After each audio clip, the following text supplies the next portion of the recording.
Hello दोस्तों, स्वागत है आप सभी का त्रिपाठी सोशियोलॉजी चैनल में। तो आप लोगों को पता है कि कल मैंने जो वीडियो दिया था वो हमारा था कैपिटलिस्टिक इकोनॉमी पे।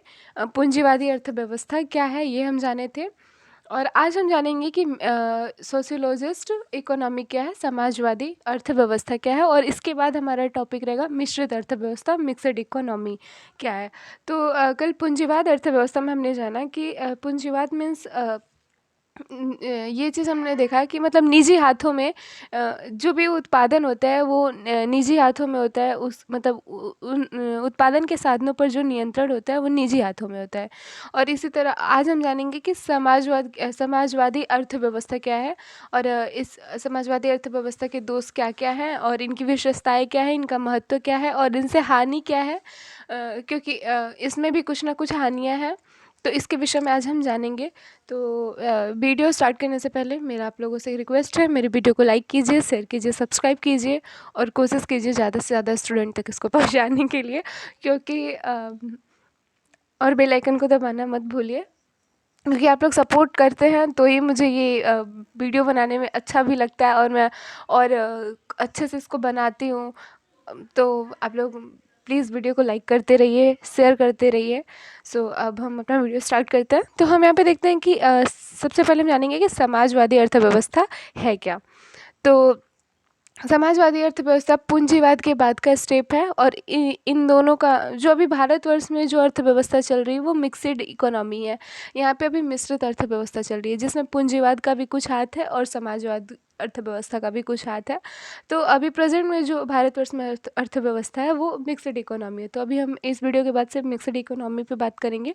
तो सबसे पहले हम देख लेते हैं कि समाजवादी अर्थव्यवस्था जो है वो कहीं ना कहीं पूंजीवादी अर्थव्यवस्था ने समाज में बड़ा परिवर्तन लाने का कार्य किया है। परंतु इसकी जो कमियां हैं वो सामाजिक आर्थिक व्यवस्था को चोट भी पहुंचाई है। पूंजीवादी अर्थव्यवस्था ने समाज में तो बहुत बड़ा परिवर्तन लाने का कार्य किया, परंतु इसमें जो बहुत सारी कमियां वो कहीं ना कहीं सामाजिक आर्थिक व्यवस्था को चोट चोट पहुंचाई है। इस अर्थव्यवस्था ने मनुष्य को मनुष्य का दास बना दिया। सामाजिक अर्थव्यवस्था पूंजीवाद के इन दोषों को दूर करने का प्रयत्न करती है। इसमें जो पूंजीवादी अर्थव्यवस्था में जो दोष हैं, जो भी हानि है, वो सब समाजवाद कहीं ना कहीं उसे सुधारने की कोशिश करता है। तो हम देखते हैं कि सामाजिक अर्थव्यवस्था में उत्पादन का उद्देश्य लाभ कमाना नहीं, अपितु व्यक्तियों की सेवा के उद्देश्य से किया जाता है। जबकि पूंजीवाद में क्या होता है कि व्यक्तियों की सेवा का उद्देश्य न होकर लाभ कमाने का उद्देश्य होता है, और सामाजिक अर्थव्यवस्था में व्यक्तियों की सेवा का उद्देश्य होता है। जब किसी समाज में सभी बड़े उद्योगों तथा संपत्ति पर सामूहिक एवं सार्वजनिक स्वामित्व होता है तथा इनका संचालन सार्वजनिक हित के लिए किया जाता है, तब व्यक्तिगत लाभ के लिए नहीं, तब समाज में यह व्यवस्था समाजवाद कहलाती है। जब बड़े बड़े उद्योगों तथा संपत्ति पर सामूहिक एवं सार्वजनिक स्वामित्व होता है और इनका संचालन सार्वजनिक हित के लिए किया जाता है, व्यक्तिगत लाभ के लिए नहीं, तब यही समाज में मतलब यही व्यवस्था समाजवादी व्यवस्था कहलाती है। फिर हम अकॉर्डिंग टू सिडने एंड वेब के जानेंगे। इन्होंने कहा कि उद्योगों एवं सेवाओं, साधनों, उत्पादन के सामाजिक प्रशासन व्यक्तिगत लाभ के संदर्भ में न होकर औद्योगिक एवं प्रशासनिक लाभ के लिए नहीं, तब यह व्यवस्था समाजवाद कहलाती है। मतलब जो भी सामाजिक प्रशासन और सामाजिक, सार्वजनिक, औद्योगिक, ये सारी जो लाभ हैं वो व्यक्तिगत लाभ के लिए ना होकर समाजवाद के मतलब सॉरी किसी पर्सनल व्यक्ति के लिए ना होकर ये पूरे समाज के व्यक्तियों के लिए हो, तो ये समाजवाद व्यवस्था कहलाती है। फिर अकॉर्डिंग टू जॉर्ज बंदरा शाह ने कहा कि समाजवाद का अर्थ व्यक्तिगत संपत्ति की प्रथा को पूर्णतः समाप्त करना तथा सार्वजनिक अर्थ को भेदभाव रहित तरीके से संपूर्ण जनसंख्या में समान रूप से वितरित करना है। इन्होंने कहा कि जो व्यक्तिगत संपत्ति की प्रथा है उसको समाप्त कर दिया जाए, और जो सार्वजनिक अर्थ में भेदभाव किया जाता है कि ये बड़े छोटे, निम्न, उच्च, इन सब चीज़ों का जो भेदभाव है उसे संपूर्ण तरीके से ख़त्म करके जनसंख्या मतलब जो भी हमारे जनसंख्या है उसको एक नज़र से देखा जाए, समान रूप से उसमें जो संपत्ति है उसका वितरण किया जाए, ये समाजवाद का उद्देश्य था। फिर यहाँ पे हम देखते हैं कि समाजवादी अर्थव्यवस्था में समाज समाजवादी अर्थव्यवस्था में उत्पत्ति के साधनों का स्वामित्व सरकार के हाथों में होता है तथा उत्पादन व्यक्तिगत लाभ के लिए नहीं अपितु सामाजिक आर्थिक समानता स्थापित करने के लिए किया जाता है। समाजवादी अर्थव्यवस्था में आप लोगों को ये क्लियर हो गया कि उत्पादन जो है वो साधनों का स्वामित्व सरकार के हाथों में होता है और उत्पादन व्यक्तिगत लाभ के लिए नहीं अपितु सामाजिक आर्थिक समानता स्थापित करने के लिए किया जाता है। अब हम सामाजिक अर्थव्यवस्था के लाभ को देखेंगे कि merits of important of socialist economy क्या है। तो हम देखते हैं कि इसमें पहला है, इस अर्थव्यवस्था में नीचे से नियोजन की विधि अपनाई जाती है। मतलब नीचे से नियोजन की विधि इस अर्थव्यवस्था में अपनाई जाती है। और उसके बाद हम यहाँ पे एक मिनट नीचे से और सेकेंड जो है हमारा निम्न वर्ग के विकास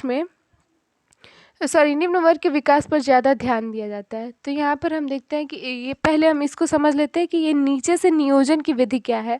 तो इसमें हम देखते हैं कि जो सामाजिक आर्थिक विकास हेतु बनाए जाने वाली जो नीतियाँ समाज में निम्न वर्ग का विशेष ध्यान रखा जाता है, उनके विकास पर अधिक खर्च किया जाता है। इसमें मतलब ये हुआ कि जितने भी व्यक्ति मतलब नीचे की अवस्था में है, निम्न वर्ग के जो व्यक्ति हैं उनको सुधारने के लिए उनके लिए और भी खर्च किया जाता है और भी मतलब उनके सुख समृद्धि के लिए उनकी आवश्यकताओं की पूर्ति के लिए और भी खर्चे किए जाते हैं। फिर दूसरा हम देखते हैं कि निम्न वर्ग के विकास पर ज़्यादा ध्यान दिया जाता है इसमें।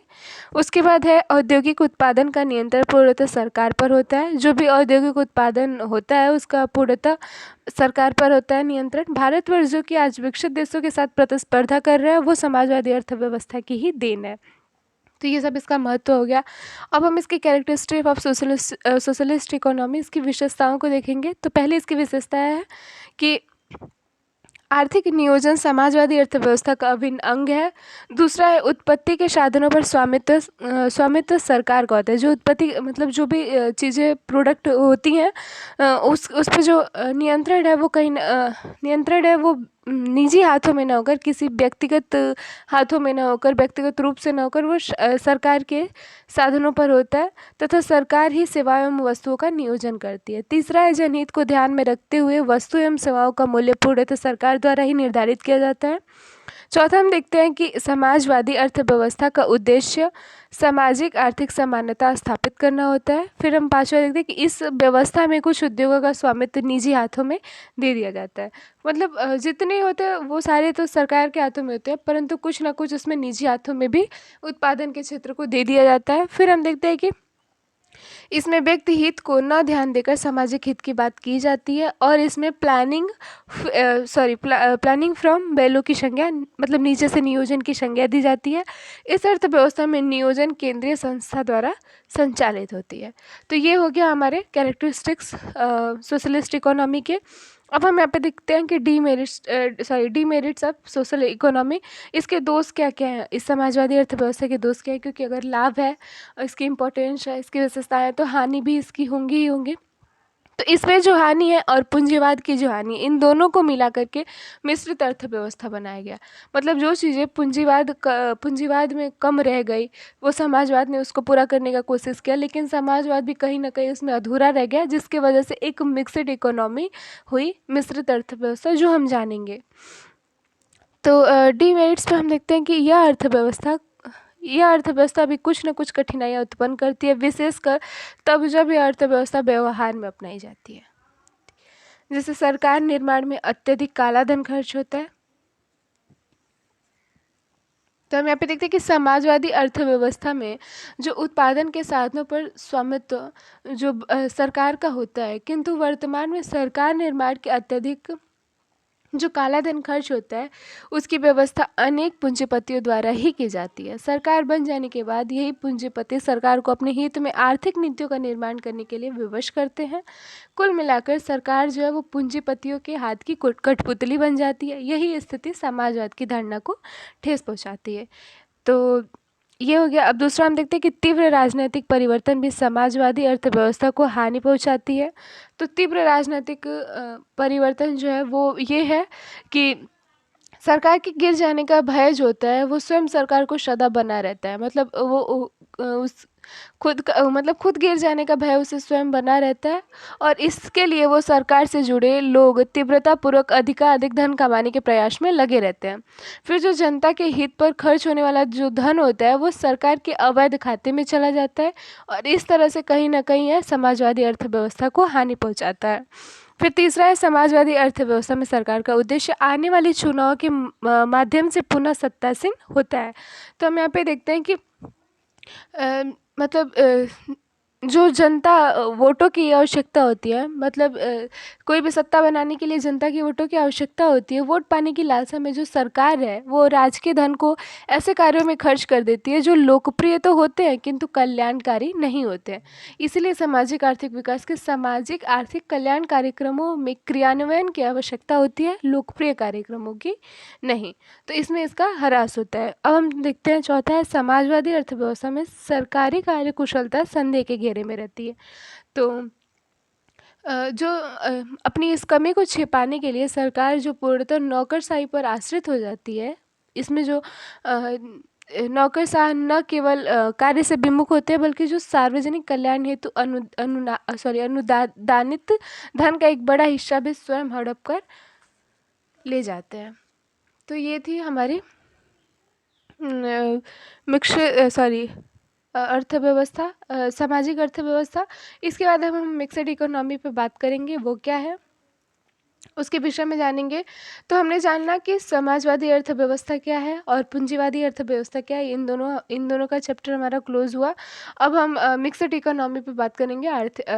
मिश्रित अर्थव्यवस्था क्या है, और उसके बाद मिश्रित अर्थव्यवस्था में गांधीयान पे थोड़ा सा बता दूंगी आप लोग को। और उसके बाद मैं सोच रही हूँ फर्स्ट पेपर का कुछ ऑब्जेक्टिव मैं आप लोग को दे दूँ, क्योंकि एग्ज़ाम अपना आने ही वाला है 3 फरवरी को जो है अपना, वो फर्स्ट पेपर का एग्ज़ाम है the foundation of sociological thought का, और मैंने उसका अभी तक आप लोगों को कोई भी वीडियो नहीं दिया है। तो मैं एक काम करूँगी, हिमाल दर्खिम का वीडियो आप लोग को दूंगी, या फिर अगस्त काम का 3 स्टेज का वीडियो दे दूंगी, और ऑब्जेक्टिव जितने भी हैं वो मैं दे दूंगी आप लोग को। या फिर ऐसा करती हूँ कि मैं सारा चैप्टर मिला के आप लोग को ऑब्जेक्टिव बनाती हूँ, 60-70 ऑब्जेक्टिव बनाती हूँ और आप लोग को वो देती हूँ मैं। उसके बाद मैं कुछ नोट्स में लिखवा दूंगी आप लोग को। मेरे वीडियो को लाइक करते रहिए, शेयर करते रहिए, सब्सक्राइब करते रहिए, और ऐसे ही सपोर्ट करते रहिए मुझे। और वीडियो को देखिए, फिर मैं आप लोग को मिक्सड इकोनॉमी पे भी इसके बाद का वीडियो दूंगी। So thank you so much मेरी वीडियो देखने के लिए।